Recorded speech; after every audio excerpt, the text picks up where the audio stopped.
guide in Philosophy 111, Critical Thinking and Writing.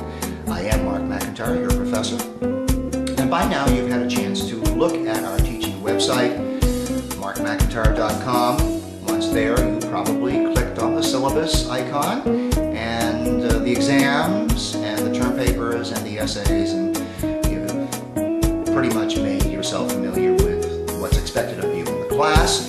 And on the right-hand side, you probably have seen the breakdown of all the course content on the right-hand panel. Well, today, we're going to take up that very first topic, which is called Basic Logic Concepts for Critical Thinkers and Writers. This will be the subject of exam number 1, which will be your first online exam. More about that in forthcoming emails. Right now, I'd like to introduce the topic of Basic Logic Concepts for Critical Thinkers and Writers. You know, when students sign up for this class, they usually have some vague idea that critical thinking and writing has something to do with logic, but they don't know exactly what logic means. They've heard the word, it's used a lot, but they have never studied it formally. Well, this is exactly one of the reasons why you're taking the class.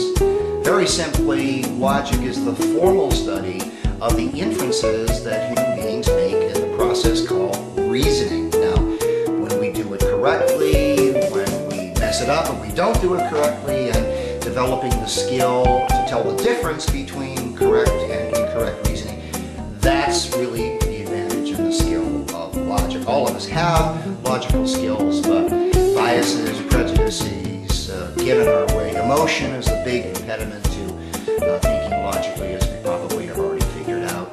So when we ask this question, well, what is the nature of logic? Is it an art? Is it a science? The answer to that is pretty simple, actually.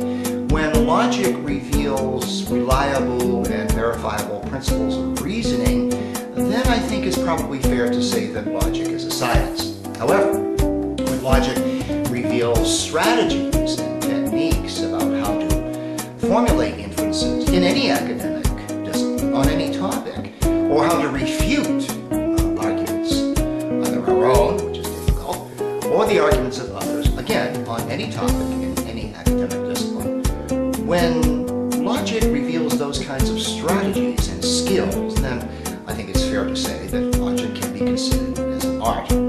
Now, for any critical thinker and writer, then the first task in logic is to develop the skill of recognizing arguments.